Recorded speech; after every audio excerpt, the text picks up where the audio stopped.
Hello friend, स्वागत है आपका आज की कहानी में। तो आइए शुरू करते हैं आज की कहानी शुरू करने से पहले चैनल को लाइक करें, सब्सक्राइब करें, ज़्यादा से ज़्यादा शेयर करें। तो आइए शुरू करते हैं आज की कहानी गुरुकुल।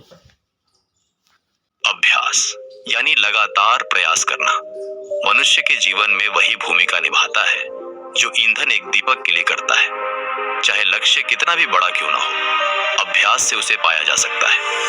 इसी सत्य को दर्शाती है यह प्रेरणादायक कहानी वृद्धराज की। ये कहानी उन दिनों की है जब शिक्षा का केंद्र गुरुकुल हुआ करते थे। वहां विद्यार्थी केवल पुस्तकों से नहीं बल्कि सेवा, अनुशासन और जीवन के व्यावहारिक पक्षों से भी ज्ञान प्राप्त करते थे। उसी समय में एक बालक था, वृद्धराज। वृद्धराज के माता पिता साधारण किसान थे। वे बहुत ही मेहनती और संस्कारी थे। जब वृद्धराज 7 वर्ष का हुआ तो उन्होंने उसे पास के एक प्रसिद्ध गुरुकुल में भेज दिया ताकि वह वहां विद्या अर्जन कर एक अच्छा इंसान बन सके। गुरुकुल में जीवन बहुत अनुशासन और तपस्या भरा था। वृद्धराज को वहां रहना तो अच्छा लगने लगा, लेकिन पढ़ाई में उसका मन नहीं लगता था। गुरुजी जो भी समझाते वह उसके सिर के ऊपर से चला जाता। धीरे धीरे उसकी कमजोरी सबके सामने आने लगी। उसके सहपाठी उसका मजाक उड़ाने लगे। जब सभी बच्चे परीक्षा में पास होकर अगली कक्षा में चले गए तो वृद्धराज वहीं रह गया, असफल और उदास। गुरुजी ने भी आखिरकार हार मान ली। उन्होंने एक दिन वृद्धराज को बुलाया और कहा, बेटा वृद्धराज, मैंने तुम्हें समझाने और सिखाने की बहुत कोशिश की, लेकिन अब लगता है कि शायद यह मार्ग तुम्हारे लिए नहीं है। बेहतर होगा कि तुम घर लौट जाओ और अपने माता पिता की खेती बाड़ी में मदद करो। गुरुजी की बात सुनकर वृद्धराज बहुत दुखी हुआ। वह सोचने लगा कि शायद विद्या उसके भाग्य में नहीं है। आंखों में आंसू लिए भारी मन से वह घर के लिए चल पड़ा। रास्ते में दोपहर हो गई और उसे प्यास लगने लगी। उसने देखा कि कुछ महिलाएं कुएं से पानी भर रही थीं। वह पास गया और पानी मांगा। वहां एक बात ने उसका ध्यान खींचा, पत्थर के किनारे पर गहरे निशान। ये निशान रस्सी के बार बार रगड़ खाने से बने थे। उसने एक महिला से पूछा, माता, ये पत्थर तो बहुत कठोर लगते हैं।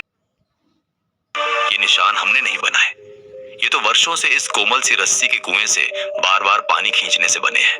अभ्यास और समय का चमत्कार है ये। इस बात ने वृद्धराज के मन को झकझोर दिया। उसे लगा, अगर एक कोमल रस्सी लगातार अभ्यास से कठोर पत्थर पर निशान बना सकती है तो मैं अभ्यास से विद्या क्यों नहीं सीख सकता। उसके भीतर का आत्मविश्वास जाग उठा। अब वह खुद को कोसने की बजाय सुधारने के लिए तैयार था। उसने ठान लिया कि चाहे जितना समय लगे वह अब अभ्यास से ही अपनी कमजोरी को ताकत बनाएगा। वृद्धराज वापस गुरुकुल आया। गुरुजी हैरान हुए, तुम वापस क्यों आए हो वृद्धराज? वृद्धराज ने विनम्रता से कहा, गुरुवर, मुझे अब समझ में आ गया है कि अभ्यास ही सफलता की कुंजी है। कृपा करके मुझे एक और अवसर दे। मैं पूरी मेहनत और लगन से पढ़ाई करूंगा। गुरुजी ने उसकी आंखों में नया आत्मविश्वास देखा। वे मुस्कुराए और बोले, अगर तुम सच्चे मन से अभ्यास करोगे तो मैं तुम्हारा पूरा साथ दूंगा। इसके बाद वृद्धराज ने दिन रात एक कर दिए। वह सूरज उगने से पहले उठ जाता, अभ्यास करता, पाठों को दोहराता और गुरुजी से प्रश्न पूछता। भले ही उसकी प्रगति धीरे हो, लेकिन वह थमता नहीं था। वर्षों के अभ्यास ने उसका काया पलट कर दिया। जहां पहले उसे अक्षर समझ नहीं आते थे, अब वह जटिल संस्कृत ग्रंथों को भी समझने लगा। गुरुजी उसे देखकर गर्व से भर उठते। उन्होंने कभी सोचा भी नहीं था कि वही वृद्धराज जो एक समय मंदबुद्धि माना जाता था, अब इतना तेजस्वी छात्र बन जाएगा। समय के साथ वृद्धराज ने इतना ज्ञान अर्जित किया कि उसने संस्कृत व्याकरण के क्षेत्र में अद्वितीय स्थान प्राप्त किया। उसने लघु सिद्धांत कौमुदी, मध्य सिद्धांत कौमुदी, सार सिद्धांत कौमुदी और गीर्वाणपद मंजरी जैसे महान ग्रंथों की रचना की। आज भी ये ग्रंथ भारत के अनेक विश्वविद्यालयों में पढ़ाए जाते हैं। एक समय का विफल विद्यार्थी अभ्यास के बल पर विद्या का प्रकाश बन गया।